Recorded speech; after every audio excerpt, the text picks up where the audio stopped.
Jai Mahamaya ki jai, Vishveshwari Mata ki jai, Bole Baba ki jai. In our last discourse, we read about Satyavrata being brought home by his father, the king, and himself duly being installed as the king now of Ayodhya. We'll go on to chapter 12. Vyasa said, thus giving the advice to his son, the prince. The prince was excited with feelings of love, and in choked voice said to his father that he would fulfill what he had been ordered. The king then called the Brahmins versed in the Vedas and the mantras and had all the materials for installation collected quickly. He brought the waters from all the sacred places of pilgrimages. He then called together with great respect all the kings.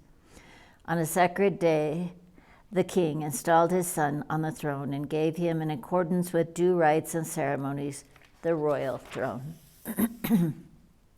The king then adopted with his wife the third vanaprastha stage of life and practiced a severe tapasya on the banks of the Ganges. Then in due course of time, the king went to the heavens. There he began to shine like a second sun by the side of Indra, respected by all the gods. King Janamejaya said, O Vyasa, you spoke before in course of the conversation that Satyavrata was cursed by Vasistha on killing of his cow to become a demonical being. How then did he get himself free of this curse? There is a doubt on this point. Kindly clear it and oblige. Satyavrata was cursed, hence pronounced unfit to succeed to the throne. How was the prince, by what actions was he freed of that curse? How could the father bring him back to his home and make him the king? O Vyasa, kindly narrate to me how the prince was freed from this curse. Vyasa said, cursed by Vasistha, Satyavrata became then and there transformed into a demonical being, very ugly, violent, and terrible to all. But when he worshipped the Devi with devotion, immediately the Devi gave him a beautiful divine body. By the grace of the Devi, his sins were all washed away, and his demonical form vanished. Satyavrata then, freed from his sins, became very much vigorous and energetic. Vasistha also became pleased with him, blessed thus by the supreme force, and so was his father too. When his father died, the virtuous Satyavrata became king, governed his subjects, and performed various sacrifices and worshipped too the eternal mother of the gods. O king, Satyavrata was a very beautiful son, had a beautiful son born to him named Harishchandra, endowed in all his limbs with auspicious signs. The king wanted to make his son the crown prince, and then in his very body while living, the king wanted to enjoy the heavens. The king, Satyavrata, went to the ashram of Vasistha and gladly asked him with folded palms, bowing down before him duly, O Vasistha, you are the son of Brahma, versed in all the Vedic mantras. You are exceedingly fortunate. Now I beg to inform you one thing, hear it gladly. I now desire to enjoy the happiness of the heavens and all the enjoyments of the devas while I am still in this body. To enjoy in the Nanda garden, to live with the apsaras, and to hear the sweet music of the devas and the gandharvas. These ideas now have taken hold in my heart. Therefore, O great Muni, engage me in such a sacrifice as will enable me in this very body to live in the Satyaloka. Excuse me.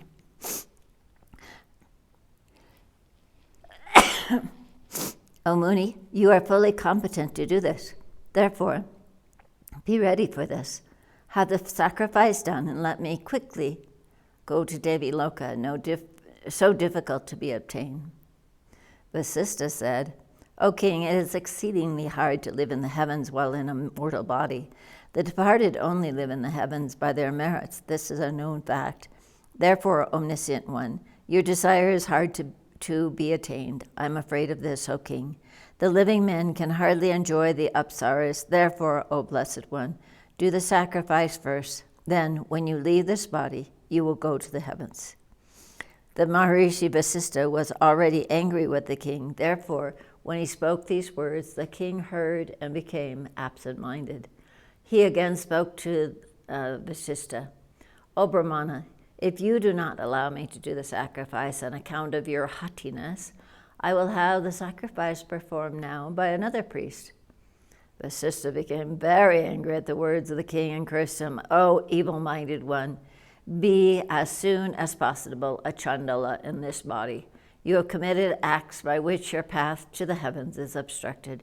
You have stolen a Brahmin's wife and defiled the path of religion. You have killed the Sarabi cow, and you are a libertine. Therefore, O sinner, never will you go to heavens, even after your death. Hearing these harsh words from the Guru, Satyavrata became immediately a Chandala in that very body. His golden earrings turned to iron. The sweet sandal smell over his body smelled like yucky, horrible. His beautiful yellow cloth became the color of deep, dirty blue. The color of his body became like that of an elephant due to his curse. O king, those who are worshippers of the Supreme Force can produce such things when they are angry. There is not the slightest doubt in this. Therefore, one ought never to insult any devotee of the Supreme Force. The Muni Vasistha is always engaged in repeating silently the Gayatri of the Devi. So what wonder is there that the body of the king will be reduced to such a wretched state by his rage?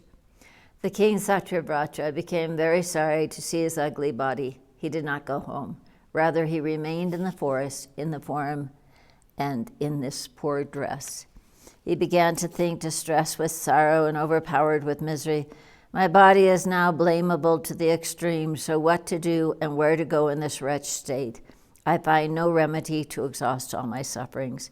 If I go home, my son will no doubt very much be pained with sorrow to see me.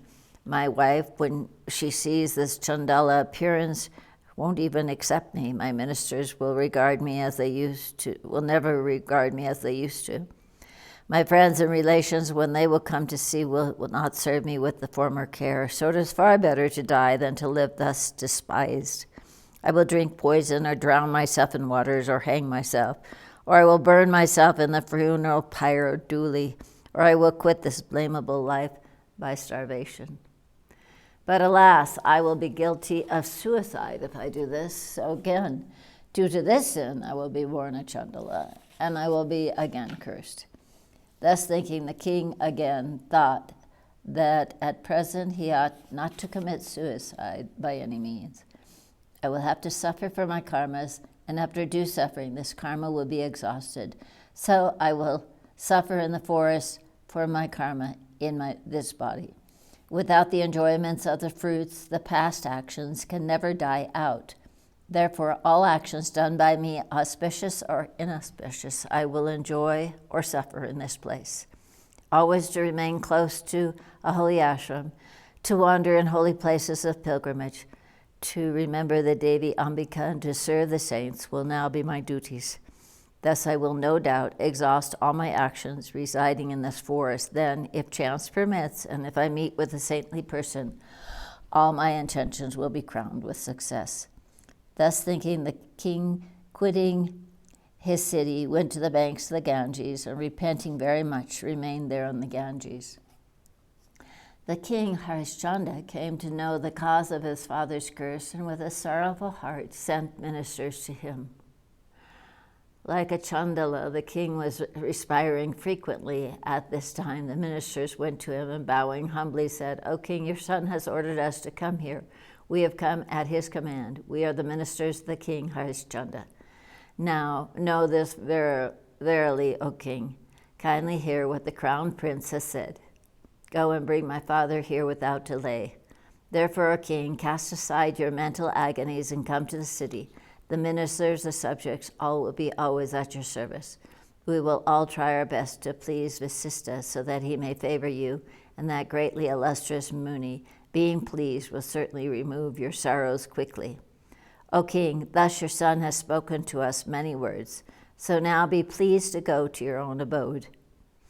The Chandala-like king, hearing even their words thus, did not consent to go back to his house. Rather, he told the ministers, go back all of you to the city. Tell my son that I won't go back to my house. Better leaving off all idleness. You better govern the kingdom carefully. Show your respects specially to the Brahmins and perform various sacrifices and worship the Devas. I do not like in this blamable Chandala form to go to this city of Ayodhya with the high-souled ones. So you all go back to Ayodhya without any further delay. Install at my order my powerful son Harishchandra on the throne and do all these suitably duties. When the ministers heard thus, the king ordering them, they began to cry very much, and bowing down, they went away early out of the hermitage. On coming back to Ayodhya, they regularly installed on a sacred day the king Harishchandra with abhiseka, water purified with mantras. Thus the powerful, virtuous Harishchandra, on being installed on the royal throne by the command of his father, remembered always his father, and began to govern his kingdom with his ministers according to the dictates of Dharma. Here ends the 12th chapter of the 7th book on the description of Vasista's curse on Trisanku in the Mahapuran, Srimad, Devi Bhagavatam, 18,000 verses, by Maharishi Veda Vyasa. Jai Mahamaya ki jai, Bole Baba ki jai. Vishveshvari Mata ki jai.